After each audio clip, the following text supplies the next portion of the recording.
at a time. Yeah, this is tea time. Yeah, making a difference. One cup at a time. Tea time. So be sure to grab your tea, grab a seat, and tune in to Miss Liz. Tea time. Making a difference. One cup at a time. Tea time, yeah. Tea time.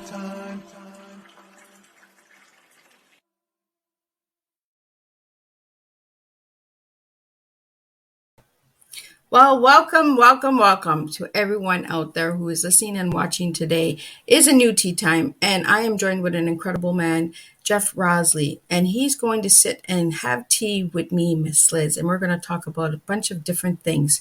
We're going to bring some adventure to the table, some books, some nonprofits, and some good old laughter to the table because we all need that this time of year. So I'm going to continue with the disclaimer, and then we're going to bring Jeff in, and we're going to sit and we're going to share and spill some good tea today with each and every one of you out there.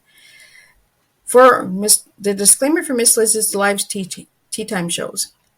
I'm Miss Liz is going live on StreamYard.com, and before leaving a comment, please grant StreamYard the permission to use your name at StreamYard.com. Please be advised that the content brought forward for any tea time show hosted by myself, Miss Liz, is always brought forward in good faith, however, may bring forward dialogue and opinions that are not representative of my platform. The facts and information are perceived to be accurate at the given time of airing. All tea time guests and audience participation are responsible for using their good judgment in taking any action they may relate to this discussion. The content brought forward may include discussions of some where that may be emotionally at risk. It is significant to know that this show is engaging in discussion forums only to offer and inspire awareness and connection and is not providing therapeutical advice. If you have any questions about this disclaimer or the panelist discussion, you may freely contact me, Miss Liz, through my email at bookingmissliz@gmail.com. Moving forward, should you choose to voluntarily participate in this show in any aspect, I welcome you. Should you decide that the show is not made for you at this time, I respect that, and we'll see you at a future show at a later date. Now I'm going to bring in Jeff. Welcome, Jeff. Hello, Liz. Good So to be with you. Jeff, I'm going to do something different today. I'm going to get you to introduce yourself. Because you have such an incredible bio. You have some incredible words that are in there that I probably would turn around and say it wrong. So I'm going to let you introduce yourself to my viewers and listeners today. Well, my name is Jeff Rasley, and I'm here in Indianapolis on a beautiful, warm day.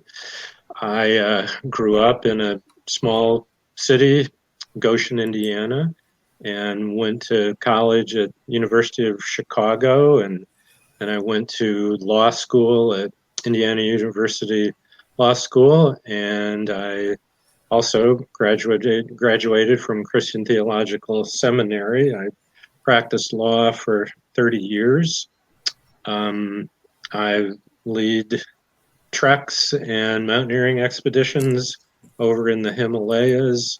I've written 13 books and many articles, a lot of them about adventure travel and combining that with kind of a spiritual connection. And I serve on a number of nonprofit boards, and I started a foundation over in Nepal called the Basa Village Foundation, which works on infrastructure projects in the remote area of Nepal called Basa. So how's that? Is that enough? There you go. Wow. See, and there's a lot more. So if you want his full bio, check out Miss Liz's Tea Times Making a Difference on my Facebook page. His full bio is there. Incredible bio. You have really, truly done a lot, Jeff. When I read your bio, I was like, wow, this is a man who has really made a difference. And I had put you as self-awareness. And the reason that I put you as self-awareness is when we were communicating back and forth, you had said something about, is this really all there is? And I really want to get into that, why you stated that. And why I believe that is one of your books as well, right? Yeah, that's kind of one of the themes of a book called "You Have to Get Lost Before You Can Be Found." There it is. That's the And one. yeah, and it sort of is a narrative with a number of kind of stories about my relationship with the country of Nepal, and the "Is this all there is?" Quote comes from I turned 40, was having what my wife accurately described as a midlife crisis, which is it's a very strange thing because life was wonderful.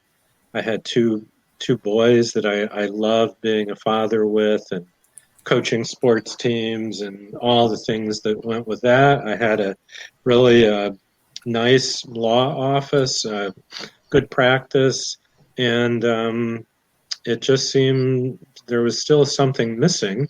And my wife realized what was missing is that because I was so busy with law and being the senior partner in a small firm and taking care of helping co-parenting and all the things that went with that, I had not done something that I used to do regularly, which was adventure travel.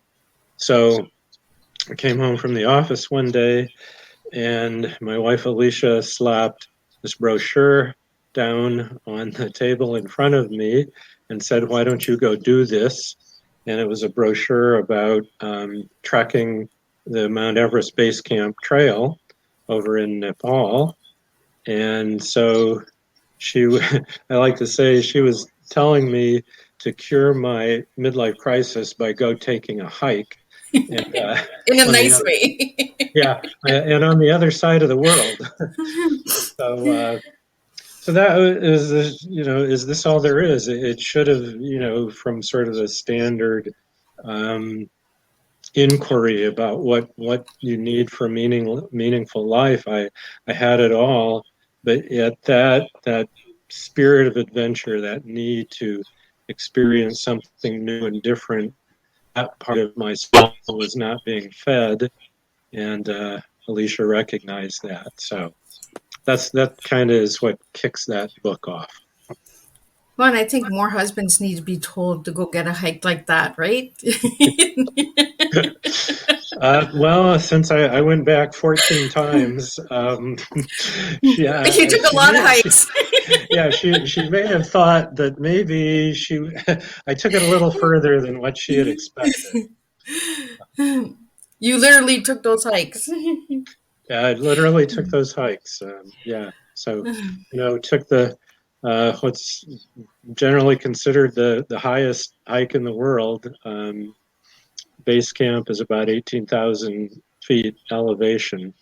So Wow. it was just such a wonderful experience, though. I love the majestic beauty of the Himalayas, having grown up here in the Midwest where we don't have mountains. And I also just really fell in love with the culture, the people that live up in the high Himalayas. Sir Edmund Hillary described them as the strongest and the kindest people in the world, and my experience was the same as his. So I just kept wanting to go back. Yeah, I know a few people from Nepal, and they're truly amazing. They're heart centered, and they want to see the best for a lot of people, right? Yeah, They're big on education too. So everything that you've done and that I've seen and what I've gotten in your bios and what we've shared over our time of communicating to one another is education is important to you.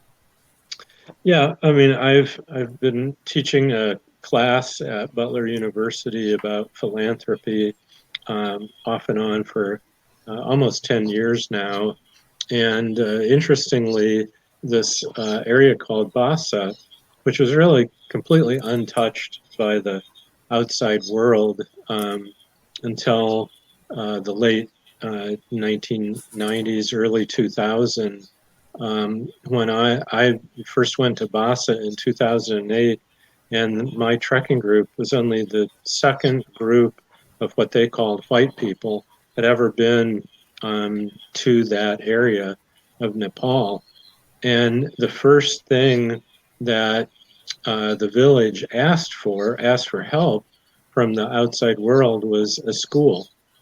You had to hike for 2 hours to get to the nearest school, and so the village wanted to have its own school, and so that was the first project I worked on.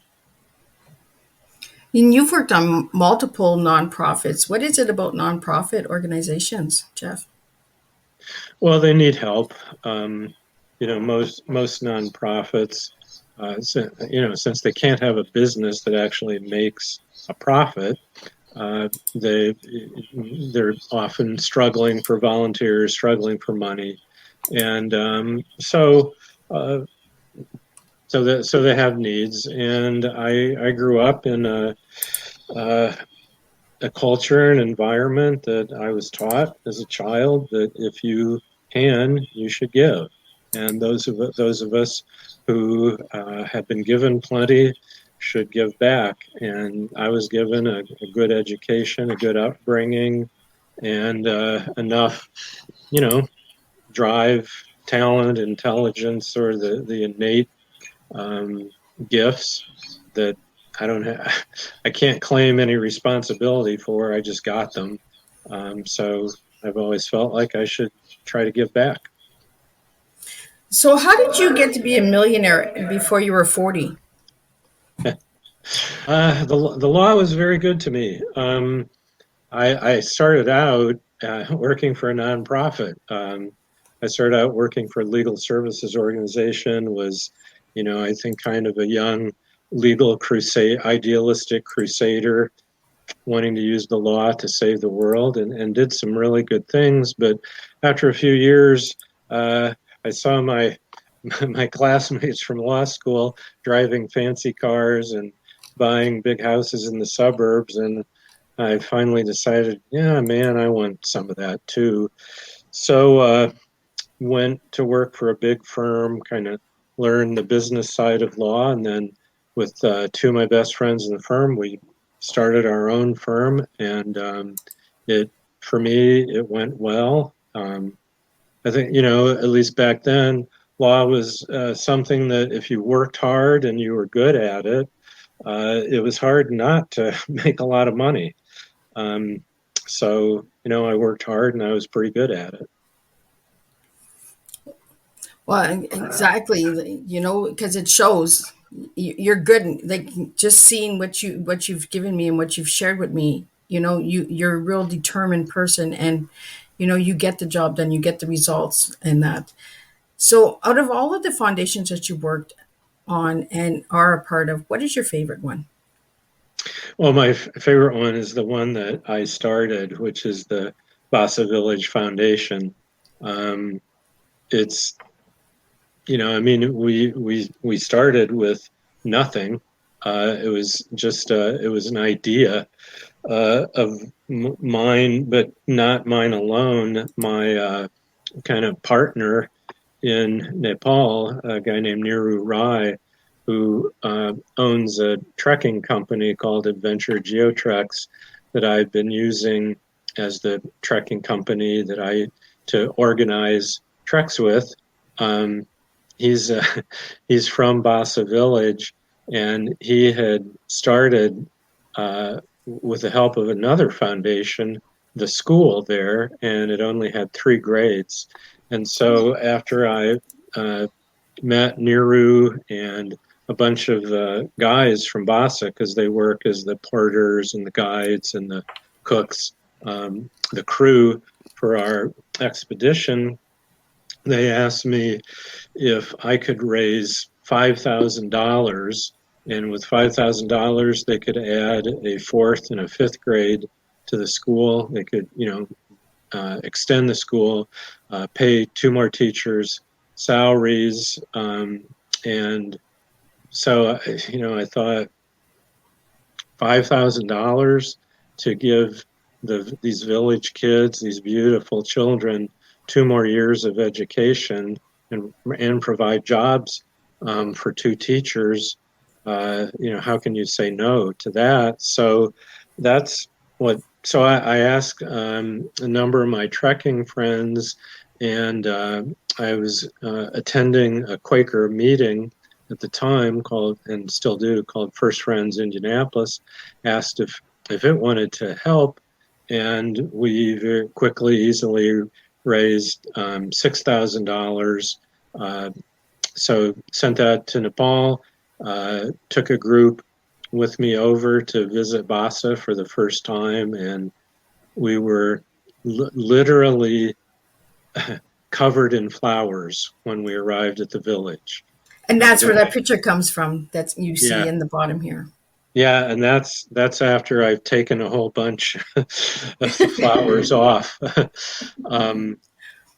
But yeah, so every time I've been to the village, and I've been there 5 times now, the way we are greeted is all the villagers line up under this arch made of flowers, and then they put one lei, a wreath or necklace of flowers on you. Every single member of the village does that. So, if there's 5 or 10 people and there's 250 to 300 people putting flowers on you, you are pretty much covered in flowers by the time you get through the greeting line. I always wanted to ask you about that picture when you sent it to me. I was like, what are all these flowers for? I always thought of Hawaii because they do that in Hawaii too, right? Yeah, exactly. I mean, it's really interesting because I've written about other indigenous cultures, particularly in the South Pacific Islands, and also the Sioux Nation here in the U.S. And there's a lot of similarities between indigenous cultures that are on completely opposite sides of the world. The sort of the animism, the spirituality of God or divinity being everywhere, and nature. It's really, I mean, it's very interesting how that kind of that ground, well, like we were talking about before we came on the air, the groundedness is so much a part of that type of culture, which is something I love being connected with myself. Yeah, before the show started, we were talking about the ground, the mud, and the sand, and all that. Because I was talking about my granddaughter having her first sandbox and eating sand, and I told my daughter she'll be fine. And that I don't know how many mud pies. Even to this day, if I pass a certain kind of sand or mud or something, I'm like, oh my god, that reminds me of my childhood. Where we used to make the mud pies. And I remember one year we made mud pies and we had put them in the oven, and my dad came home from work and he was like, what are you guys doing? We're making mud pies, Daddy. Yeah. Well, I shared with you my own version of that when my family moved one time in Goshen to on the other side of the town, and so to impress a couple new girls I met in my new neighborhood, I took a graham cracker, scooped up mud, and ate the mud-covered graham cracker to impress those girls. And yeah, I didn't. What we won't do to impress a girl, right? Yes, especially at 7 years old. But as we were saying before the show started, was we need that grounding back again. People are not grounding enough anymore. They're not going on adventures anymore. And here you have gone to the Himalayan mountains 14 times. Like, the experience must be different each and every time. That's why you keep returning, I'm sure. Yeah, it is. So the pandemic has really largely, shut down tourism in Nepal. But just this morning, I got an email with some pictures from a guy that with my partner Niru that we organized a trek just for him. I mean, he's one of the few who've been bold enough to go this early. Although I have two other groups, they're going in October finally. But and he, the same thing. He'd never been there before, but his email was just flowing with joy of the experience that he had, and he raved about the kindness of his Sirdar. That's the chief guide, our friend Booty Rai, who is from Basa, and how he just felt, he felt safe the whole time, even though he'd never been in mountains this high, and it's a real adventure, but because the crew is just so good at looking after our people. I mean, he just had a wonderful experience. So I'm really looking forward to helping more people to be able to have those kind of experiences once again, because it's been on hold for 3 years now. Oh, wow. So in order to go to these expeditions, do you have to have like professional guides, or do you have to have like a year planning ahead of time? Like, how does it work to go to climb the mountains? Yeah, well, there's a number of companies based in the U.S., but I've for a long time been recommending people just connect directly with if you want to go to the Nepal Himalayas with a company based in Kathmandu in Nepal. It'll save you a lot of money because the American companies will pay an American guide far more than local guides in Nepal get paid. Plus, they have to pay all of his or her expenses to fly over, which is expensive. And so and then what you discover, because the first 2 times I went over there, I went through an American company. What I discovered is the American guide has a Nepali guide, and all the crew are Nepali, and the Nepali guide, the Sirdar, is doing everything. And it's kind of like, after a while you're scratching your head and say, why am I paying this American guy where all he's doing is trying to be He's getting a free trip. yeah, and it's like, okay, well, we're having fun dinner conversations, but really, I'm really much more interested in hearing what the Nepali guys have to say than you. And so what I do is I help Americans to plan out a trek or a mountaineering expedition, and then connect them with Adventure GeoTreks, who Nero Rai owns that, and is staffed almost primarily by guys from Basa. And they take care of everything, and if I go, then I'm just another member of the group. I mean, I obviously have a lot more experience and can add some color maybe to the conversations, but these Nepali Sirdars are like supermen. These guys will speak to at least some level all of the major European languages, obviously English. I mean, they'll speak 7, 8 languages. They speak multiple local dialects because every area of Nepal has its own ethnic tribal language. And they're super strong, have amazing endurance, and they have just the sweetest personalities you can imagine. So it's just delightful spending time with them, and that's the kind of response I got in the email from my friend Paul, who just got back.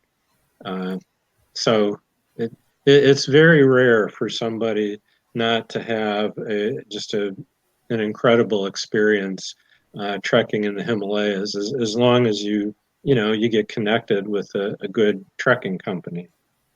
So how long does it take to climb that mountain? Well, okay, so people tend to think of Mount Everest as the only mountain. I have never climbed Mount Everest, and I never will. And 90% of the people who are trying to climb Mount Everest have no business doing it. It's the highest mountain in the world. It should be reserved for elite mountaineers, but unfortunately, most of the people trying to climb it are rich Americans and Europeans because it's a big ego thing to them, and most of them fail. For only one of 10 people who try to summit. For every 100 people that attempt to summit, somebody dies. Wow. Thousands of people have died on Mount Everest because there's way too many people climbing it, and people who are not trained properly don't have the skill. But there's hundreds of mountains in the Himalayas, and so so there's trekking, which is basically hiking and camping or staying in lodges where you trek through the mountains, and you go over some high passes. But the difference between trekking and mountain climbing is unless you fall, you shouldn't have to use your hands on a trek. It's all Okay. hiking. Now, you probably will use trekking poles, but then in a mountaineering expedition or a climbing expedition, you will do actual mountain climbing using ropes and crampons and ice axe, all that stuff. And there's, like I said, there's hundreds of mountains in the Himalayas to climb where you can either be the only climbing team on a mountain or there'll be a few other teams on the mountain. I mean, Mount Everest Base Camp is a small city during the spring and fall climbing seasons. It's packed with people, and it's a traffic jam trying to get up the mountain. Oh, So wow. yeah, and that's why a lot of people die, because you have to get up and down in time. If you get stuck up there overnight, you're dead. You're not going to survive. Wow.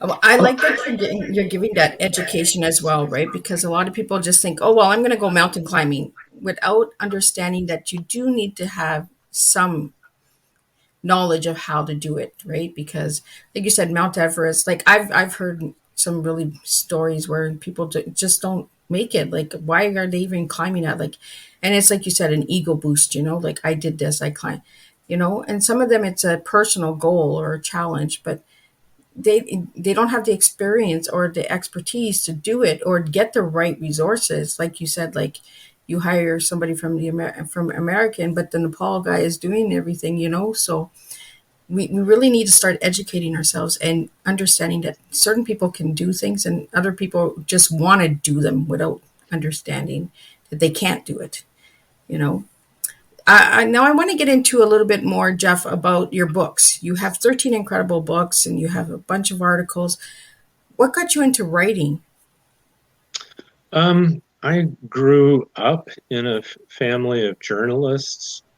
So my mom was a journalist and became the city editor of our local newspaper.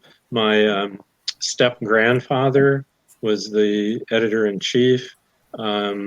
My stepfather became the editor, and so I, kind of all my childhood, newspaper journalism was a big part of my life. And then my wife was a novelist. She published her first novel when she was 21, became an English professor. And so, I've been surrounded by other. My brother is the editor of a political newsletter. So that was part of it, and I eventually became addicted to it. I kind of laughingly say I have two addictions: exercise and writing. If I go through a day where I haven't exercised or I haven't written something, I just don't feel right. And so almost 7 days a week. Every week I write something, and I exercise to some extent. So, Well, it's yeah, just and you were busy. You were busy before tea time. Like you had cut the grass, done some pickleball. That's what you had said, pickleball. And I wanted to get into that pickleball because I don't know what pickleball is. And for all the listeners and viewers that are watching now or watching the replay later, what is pickleball?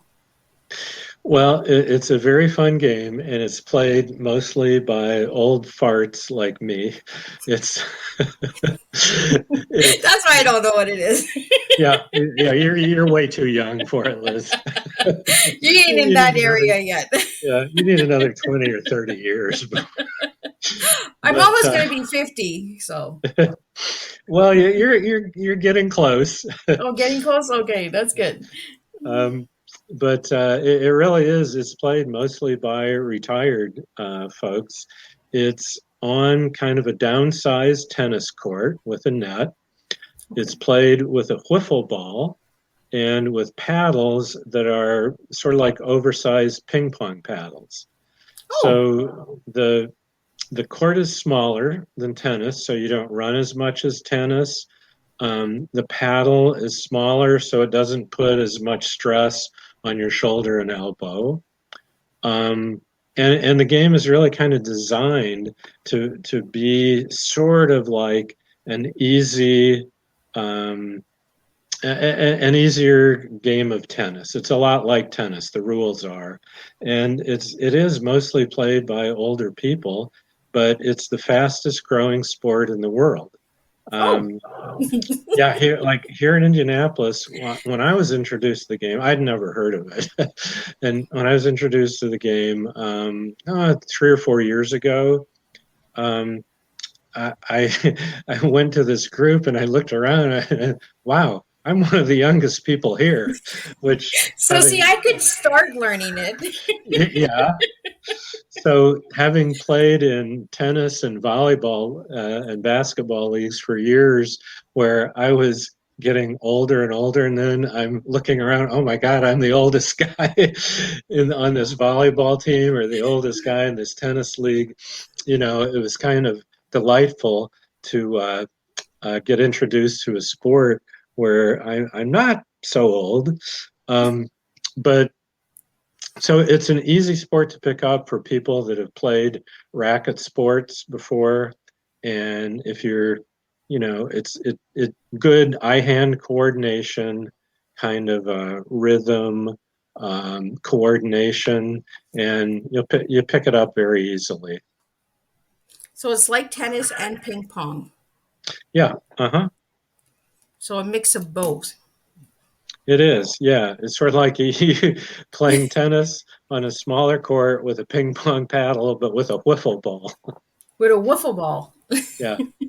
So what does this ball look like? Like, is it like a bigger version of a pinball? I'm guessing. Well, it's the same size as a tennis ball, only it has holes in it and it's made of hard plastic.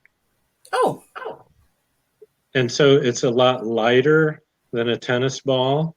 And so when you see a lot of people who play tennis for a long time develop tennis elbow, which I did. And eventually you get tendonitis in your elbow because when you hit the ball hard, it puts a lot of stress on the tendons and ligaments in your elbow. And so, whereas hitting a wiffle ball, because the ball is so much lighter and you're using a paddle, which is so much lighter, it puts very little stress on the elbow. So that's why it's easier on older elbows. wow. I'm going to have to try pickleball. I'll be the youngest one on the court. No doubt. I have just never heard of it. When I seen that, I was like, pickleball. What is that? Like somebody chasing a pickle with a ball? Like it wasn't even anything I would. Yes, we hold pickles and whack balls with our pickles. Okay, now don't go there because that could definitely go downstream. But but so the last book I wrote was a novel centered around a pickleball group, but it's a international spy murder mystery, CIA, Al Qaeda terrorists. It has all this other stuff involved, this kind of international conspiracy that these pickleball players in Ohio somehow get sucked into. And I wrote that because it's a little unusual or a little different than the sort of writing I normally do. But, Mark Twain had the famous advice to writers is write what you know. Yep. Well, for the last 2.5 years, because of the pandemic, I've been playing a lot of pickleball. And so it's like, I've really gotten to know this game well, because all these other activities I normally do, I haven't done for 2.5, 3 years now. And so I decided I wanted to write something about pickleball, but I didn't want to just write about pickleball. So Okay. I, created this conspiracy, spy, murder mystery novel. But the guy who's the protagonist is just learning how to play pickleball. So through the first part of the book, because he's learning how to play, it also teaches the reader how to play the game. Oh, well, that's pretty cool. And I like the mystery of it, right? It's almost like mystery stories, unsolved mysteries or something. No, unsolved mysteries is another thing. I'm thinking of a show in the 80s here. Yeah, now you're dating yourself there. I know, right? Okay, maybe you are old enough to play pickleball. I told you I'm almost going to be 50. I'm going to be 48 on the 17th, so I'm getting there. No, I like the older stuff. I love the black and white movies and that. And there was a show where they had a murder mystery. Who killed that person, right? And they had like a storyline to it. So similar to that is what you did with that story, right? Yeah, I'd written a legal thriller before, which was a lot of fun to write because it was based on an actual case I had. And I'd written a sports, a novel, kind of a football comedy romance book based on my college football team. So, trying to integrate a sport into a novel was something I've done before, but I not pickleball. Well, I'm gonna have to look more into this pickleball because now you got my curiosity. Like I'm just like, I gotta check this out. Maybe I'll be the youngest one. Maybe I don't even know if there's pickleball in Cornwall. I'll have to see if there is. I'll bet there is. Well, you said it's the fastest growing sport out there, right? So it is. So and that's. I'm going to do some research. I'm going to check it out. I'm going to say I was encouraged to come check out pickleball because of Jeff. Good. And tell him to read my book. There you go. So how can people get your books? Because you have 13 books out, right? Yeah, I have a website, which is my full name, Jeffrey, Jeffrey, Rasley, Rasley. And then I have a page on Amazon, an author page, and they can Google my name or go to Amazon and input my name, and you'll find my books. That's or go to my website. That's the easiest way. Yeah, and the website is up here for anybody who's watching the show. For anybody who's listening to the audio on the audio platforms, it is all in the description. Everything that Jeff has given me will be in the description, so you are able to reach out and contact Jeff as well. So before we wrap up your tea time, we're getting close to the end. We have a few minutes left. What is your tea, Jeff? And we laughed about this before we went on the air because I wrote you a couple of days ago. You warned me, and I said, "Okay, I've got one, but I'm not sure I'll be able to remember it, but I do."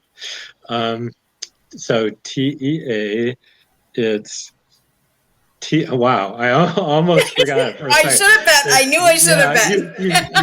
You jinxed me, or I jinxed myself. It's I did. I waited long enough to see if you would remember. Okay, I've got it. It's back there. My frontal lobe has recaptured it. Teach everyone activism. Oh, you got it. Oh, good thing I didn't bet. Well, I just finished final papers for the class I teach at Butler University. So I'm used to grading other people, and here I had to set myself up to get graded by you, Liz. So I passed. There you go. You pass. And I'm glad I didn't bet. But it actually tells you who you are as well, Jeff, because you are a teacher. You teach, right? So, and teaching has always been a part of your life. Everyone, you're involved with everyone. You're involved in multiple organizations and stuff in that as well. And the activism is very important to you, and that is something that you're leading your future with by activating, by showing people to really get involved, and be that activism. If something's not right or you want change, stand up and be that person. So you actually told me who you were with a cup of tea. And that's what I do, is I spill tea that way. So I'm really glad that you remembered your tea. So I had it marked down here and I was like, I wonder if he's going to get it. So well, I had my cup, so there you go. And it was in the front lobo. So, but this is what we do, right? Is we teach in different ways. We educate in different ways. And you teach through self-awareness and activism and getting involved and taking those hikes. When your wife says take a hike, you literally take a hike and you make a difference and you connect with people. Now you also do some photographing, correct? yes. So where can they find your photographs? Well, I've had a lot of photographs published over the years in different magazines and journals. On my website, if you there's a number of links on it, and one of the links is, I think that the link is called something like some of Jeff's published articles or some published articles, something like that. And that has then the links within that page are links to articles I've written. So there's photographs there. Also on my website, I have links to a bunch of the treks that I've done with Adventure GeoTreks, and those have pictures in them. So you can, like, there will be a link that'll say something like, 2013 trek to Bassa Village.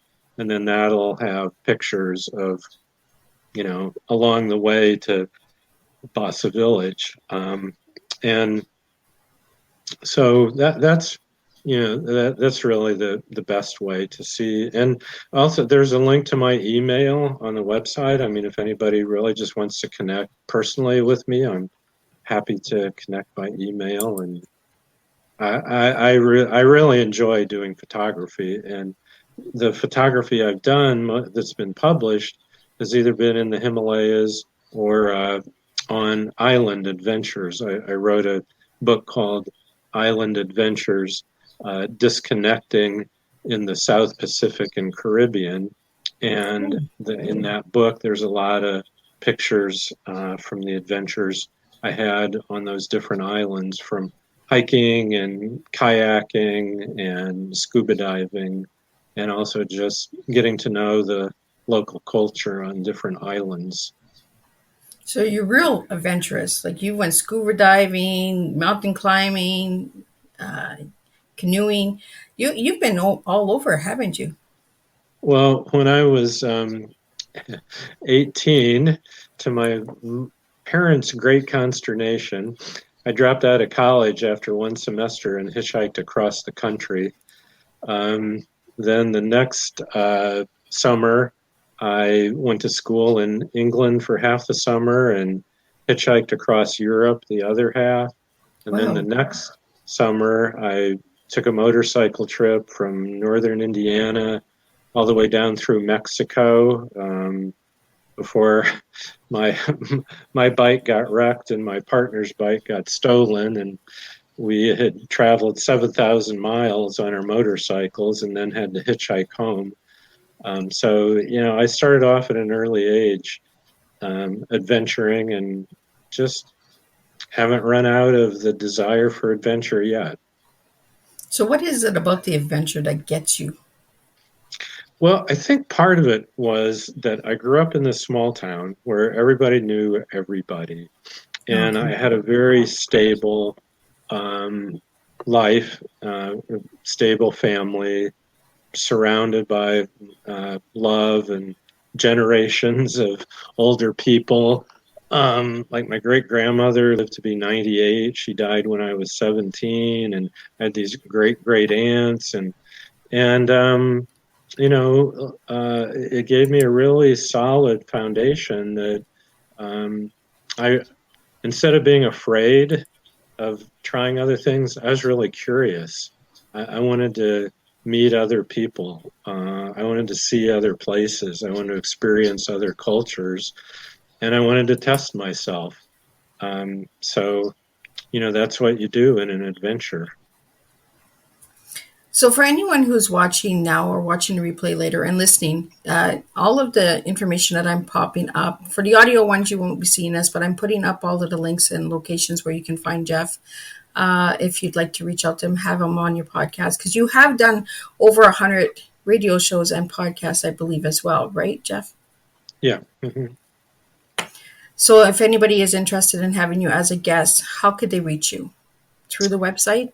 Yeah, through the website, because like I said, there's a link to my email. So, yeah. Always like to meet new people.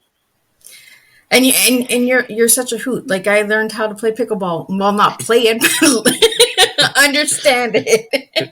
You're inspired. I'll actually take a picture of me playing pickleball once I find if there is pickleball in Cornwall. I'm sure there is, because in Cornwall, it's an aging population, so I'm sure we do have it here. So what message would you like to give to all the listeners and viewers out there today about self-awareness? Well, so I said my T would be teach everyone activism. I guess what I would hope is that everyone learn activism, that, learn what turns you on, but that turns you on in a way that connects you with other people, that connects you with nature, and give back to the natural world by conserving it, and give back to people who are less fortunate than you through philanthropy and nonprofits and experience. And don't do it as sort of a martyr doormat. Do it in a way that fulfills you, and that you get enthusiastic about, and that feels like an adventure. Well, the passion, right? If you're doing it just because you can, then you're not really doing it for the right reasons. I tell that to my kids all the time. Do it because you want to, not because you feel you have to, or because you want to just have that as a checklist. Like the bucket list. I did this, but did you really fulfill you? Did it actually give you a lesson? Did it actually bless you? Did you actually bless somebody else by doing this? You have done so much with the nonprofits, Jeff. So what nonprofit is the one that you're the most engaged in? I know you mentioned the BASA, but there's other ones in your area in Indiana, right, that you're a part of? Yeah. Well, the two others that are most important to me, one is called Scientech Foundation, and I'm on the board of that foundation, and we give away over $200,000 every year to educational programs that have an emphasis on STEM, and we give to programs that will bring girls into STEM at an early age, because that's been kind of a deficit area, but also for kids of all different ages from preschool up through college. And then the other one is the Indianapolis Peace and Justice Center, which is it used to be an activist organization in terms of political involvement, but as the members have aged, it's turned into primarily an educational center. We do programs on issues of importance, like we do programs on proper safety of guns. We do programs on fighting racism, racial justice. Next week, I'm giving the program, and it's on the history of relations between the U.S. government and Native nations, with a focus on the Sioux Nation. Because of personal involvement, my family, I had an ancestor who was a troop leader at Wounded Knee and participated in the massacre. And so I've made a pilgrimage to Wounded Knee, learned a lot about that, and wrote a book about it. So I'm going to do a program that's just kind of tells the story of my ancestor, but also goes through the way, basically the genocide that the U.S. government committed against many Native tribes, and the progress that has actually been made through the Biden administration, who has given $32.2 billion, the largest amount of money ever allocated by the U.S. government for Native communities. Wow. So you mentioned the word STEM. What does STEM stand for? Science, technology, engineering, and medicine. So kind of the hard, the techie science, health side of education. I've never heard of it. That's why I was asking.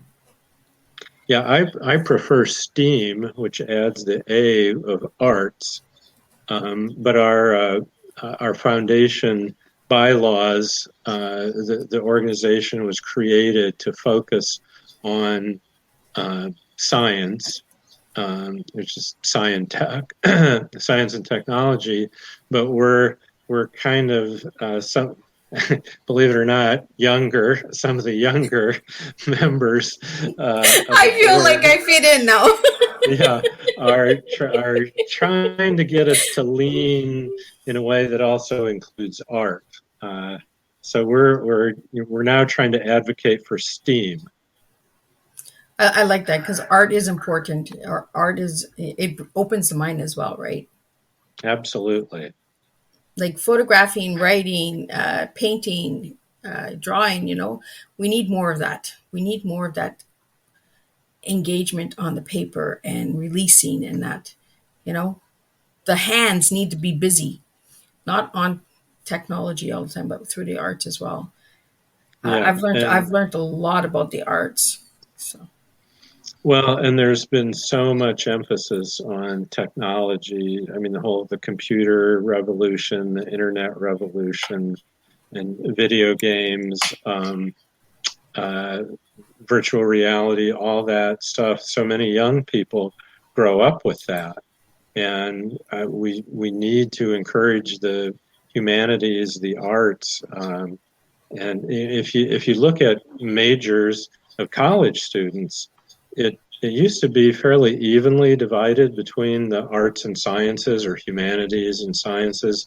It's way overbalanced now. Yep. Far fewer humanities majors, far more science, engineering, pre-med, tech oriented majors. Humanities are struggling.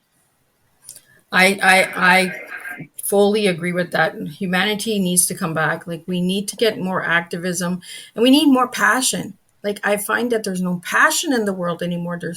Everyone is just so, like I was saying before we got online for Teatime, was we're not interacting anymore. We're not having open dialogue. It's short answers or this broke up language, like these accliments that are being used. Like for the longest time, I didn't even know what TBH was. And my son finally told me after months, because I seen all of my nieces and nephews and my kids putting this on their Facebook, TBH, TBH. And I was like, what is that TBH? And he's like, to be honest. And I said, well, what do you have to lie about? Like, I wasn't understanding it, but it was their way of saying that they were being, to be honest about something, but they never told us what they were being honest about. It was just a TBH all the time. So, but that was their way of saying, we have something to tell you, to be honest. But I never did understand that TBH, and I still don't understand it to this day. So, but there's other accliments that people are using, like the LOL. How many people use that LOL and are not even actually laughing when they put that LOL? Laugh out loud, and no one's even laughing. You're just putting LOL because they just feel programmed, and that's the in thing, right? Everyone puts LOL. We could have a serious conversation and someone's putting LOL at the end of it. Like, what's funny about it? Like, I'm not understanding it. The humanity needs to come back. I'm big on humanity and activism and promoting peace and education and stuff like that. So I want to thank you, Jeff, for joining me today on Tea Time and that. And for anyone that doesn't know what activism is or philanthropy, could you share that before we wrap up your tea time? Yeah, well, philanthropy, the word comes from the ancient Greek, which is philos anthropos, which means love of humanity. And so philanthropy is engaging in acts that express your love for humanity. And then activism is putting into action that love, whether it's political or community-based or neighborhood or whatever. It's getting out, putting yourself out, and not just sitting back and living through a screen, which too many of us seem to be doing. Yeah, way too many. We need to get outside and play pickleball. Yeah, that's one way to be active. Us youngsters need to learn how to play pickleball out there. That's right. Run us old guys around. I'm really interested in learning about pickleball more and that. So, Jeff, thank you for joining me today on Tea Time. And thank you to the viewers who are listening and watching. I appreciate all your support. The next tea time that is coming up is a self-healing tea time. A lady who was in a deep depression for 1 year, who stayed in her bed and now is learning to release herself through energy, through her spiritual awareness of who she is and that. So it will be a really interesting tea time, really beautiful soul. So Catherine will be joining me next week on Thursday at 3 p.m. Not sure of the date here as at the moment. And then I will be releasing June's guest also on the 20th of May. So look out for that. June will be a full month. One day I have 2 tea times in one day. So look out for that. I'm doing something different each and every month. And I want to see if the viewers and listeners are paying attention and seeing all the little glitches and little things that Miss Liz is adding each and every month. Because at the end of the year, we do have a reunion show of all the tea time guests, and I bring them all back, those that can make it, and they get to connect with other tea time guests and see if they can work along each other and align and connect humanity one dot at a time, one cup of tea at a time. So again, thank you to all the listeners and viewers out there, and I will see you next Thursday, 3 p.m., same time, same place, for a new cup of tea, and we will make a difference one cup of tea at a time. So thank you. Thank you, Liz.